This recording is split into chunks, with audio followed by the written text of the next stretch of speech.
ఈ మధుపదం YouTube channel వీడియోని subscribe చేసి గంట గుర్తును నొక్కి ఆల్ని సెలెక్ట్ చేసి ప్రతిరోజు యూట్యూబ్ ఓపెన్ చేసి అడుగున ఉన్న సబ్స్క్రిప్షన్ బటన్ నొక్కితే అన్ని లేటెస్ట్ వీడియోలు చూడవచ్చు.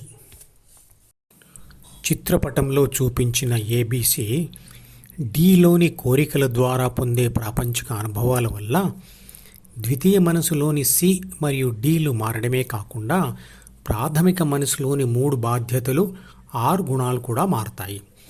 అవి ఏ విధంగా మారతాయో చూద్దాం. ఏబీసీ పొందిన ప్రాపంచిక అనుభవం ఓటమి అయినప్పుడు ఏబీసీ డీలోని కోరికను మార్చుకోవచ్చు లేదా మరోసారి కోరుకోకపోవచ్చు. అహం అంటే సి కూడా దెబ్బతింటుంది, అంటే బలహీనపడిపోతుంది. అదే ఓటమి అనుభవం మళ్ళీ మళ్ళీ కలుగుతుంటే ఆ నిర్ణయం మరింత గట్టిపడుతూ ఉంటే 3 బాధ్యతలు మరియు 6 గుణాలలోని ఆ కోరికకు మూలమైన వాటిని ఆత్మ మరోసారి చదవకుండా వదిలివేయవచ్చు. 3 బాధ్యతలలో ఒకటైన శరీర పోషణ కోసం డబ్బు సంపాదించడానికి విదేశాలకు వెళ్ళిన మనిషిలో 6 గుణాలు కనపడకుండా దాగి ఉంటాయి. వాటిని పరిస్థితులు అనుకూలిస్తే వాడతాడు ఆ మనిషి.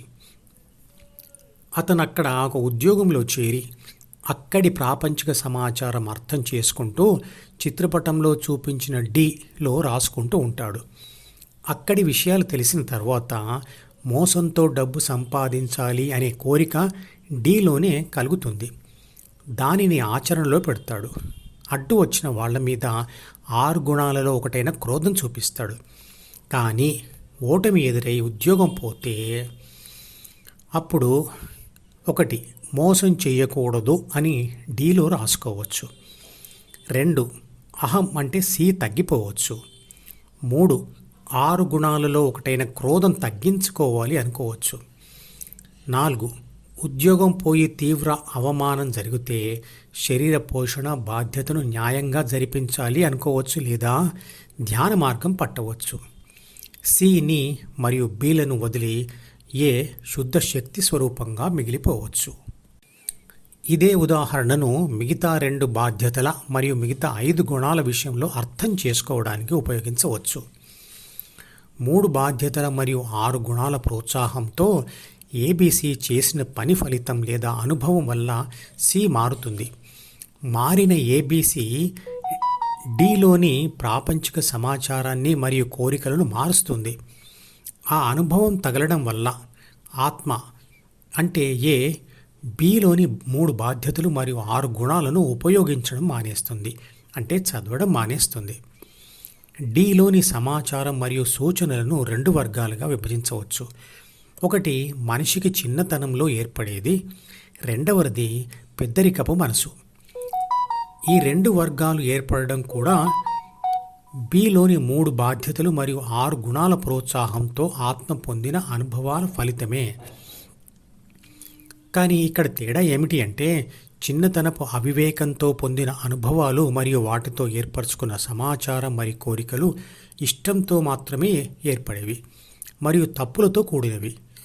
పెద్దరికంతో అంటే వివేకంతో నేర్చుకున్న విషయాలు చిన్నతనపు అవివేక భావాలను మరియు అనుభవాలను వ్యతిరేకిస్తాయి. అవి ఇష్టం ఆధారంగా కాకుండా విచక్షణతో ఏర్పడతాయి. కానీ మనిషికి చిన్నతనంలో అలవాటైన కోరికలను అనుభవాలను వదులుకోలేక పెద్దరికపు సలహాలను తిరస్కరిస్తూ లేదా తప్పించుకొని పోవడానికి లేదా మోసపూరితంగా ఉండడానికి రాసుకున్న 3వ రకపు ఆలోచనలు సూచనలు సమాజాన్ని మోసగించే విధంగా ఉంటాయి. చిన్నతన జ్ఞానమంతా సవ్యంగా ఉండదు, కానీ అనుభవాలు ఇష్టంతో పొందినవి కాబట్టి అది గట్టిగా ఉంటుంది. పెద్దరికంతో నేర్చుకున్న విషయాలైతే చిన్నతనం అనుభవాలను మోసపూరితంగా పొందేందుకే ఉద్దేశించబడి ఉంటాయి లేదా విచక్షణతో చిన్నతనపు అనుభవాలను వ్యతిరేకిస్తాయి. సంఘర్షణ జరిగేది మంచి చెడు అనబడే ఈ 2 ఆలోచనల మధ్యనే. చిన్నతనంలో అవివేకంతో ఏర్పరచుకున్న మరియు సమాజం ఒప్పుకోని ప్రాపంచిక సుఖాలు మాత్రమే కాకుండా సమాజం ఒప్పుకునే ప్రాపంచిక సుఖాలు బంధాలు కూడా ధ్యాన మార్గంలో అడ్డంకులు సృష్టిస్తాయి. వైరాగ్యం అంటేనే ప్రపంచాన్ని దశల వారీగా వదులుకోవడం. ధ్యాన సాధన చేస్తూనే అంటే అభ్యాసం కొనసాగిస్తూనే వైరాగ్యం దశల వారీగా సాధించాలి.